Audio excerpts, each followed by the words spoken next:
السلام علیکم ورحمۃ اللہ وبرکاتہ۔ نحمدہ صلی اللہ رسول الکریم، اما بعد۔ حج پر قادر کس کو مانا جائے گا؟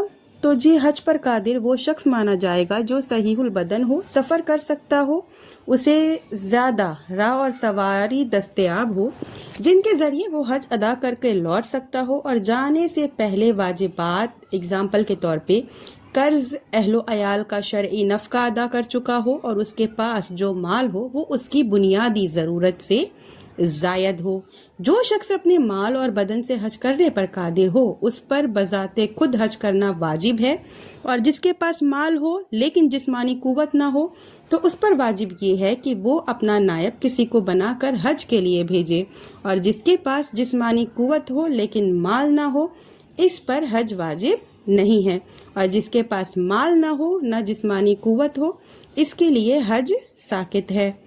اگر کوئی بچہ حج کے لیے احرام باندھے تو اس کا حج نفل مانا جائے گا۔ اگر وہ اس عمر میں پہنچ گیا کہ تمیز کر سکتا ہے تو وہ بالغ کی طرح حج کے افعال ادا کرے، اور اگر چھوٹا ہے تو اس کا ولی اس کی طرف سے احرام باندھے اور اس کے ساتھ طواف و سعی کرے، اس کی طرف سے جمعرات کو کنکریاں مارے۔ افضل یہ ہے کہ حج یا عمرہ کہ جن ارکان کو ادا کرنے کی وہ طاقت رکھے اسے خود کرے تو زیادہ بہتر ہے۔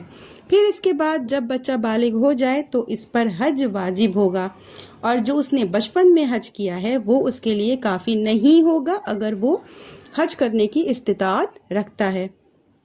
جس کے پاس مال نہ ہو وہ حج کرنے کے لیے زکوٰۃ کا مال لے سکتا ہے۔ جی بالکل لے سکتا ہے، کیونکہ حج فی سبیل اللہ میں سے ہے۔ حج اور عمرہ کی فضیلت بتائیے۔ حج اور عمرے کی فضیلت کو میں کچھ حدیثوں کے ذریعے بتاؤں گی۔ سب سے پہلے بخاری کی حدیث، بخاری اور مسلم کی۔ بخاری کی حدیث نمبر 1519 ہے اور مسلم کی حدیث نمبر 83 ہے۔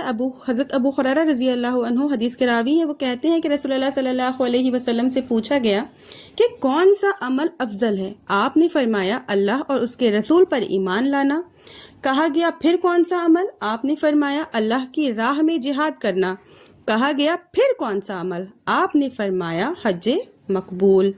ایسے ہی دوسری حدیث ہے بخاری اور مسلم کی۔ بخاری کی حدیث نمبر 1512 ہے اور مسلم کی حدیث نمبر 1350 ہے۔ حضرت ابو ہریرہ رضی اللہ عنہ ہی حدیث کے راوی ہیں۔ وہ کہتے ہیں کہ رسول اللہ صلی اللہ علیہ وسلم نے فرمایا جو شخص اللہ کے لیے حج کرے اور شہوت اور گناہ کی باتیں نہ کرے تو وہ ایسا پاک ہو کر لوٹے گا جیسے اس دن پاک تھا جس دن اس کی ماں نے اس کو جنا تھا۔ ایک اور حدیث ہے حضرت ابو ہریرہ رضی اللہ عنہ کی ہی، وہ روایت کرتے ہیں کہ رسول اللہ صلی اللہ علیہ وسلم نے فرمایا ایک عمرہ سے دوسرے عمرہ تک جتنے گناہ ہوتے ہیں وہ سب عمرہ سے ختم ہو جاتے ہیں، اور مقبول حج کا بدلہ جنت کے سوا اور کچھ نہیں ہے۔ تو یہ فضیلتیں حدیث کے ذریعے میں نے آپ کو بتائی ہوں حج اور عمرہ کی۔ اگر کسی پر حج فرض ہو اور وہ حج کرنے سے پہلے مر جائے تو اس کے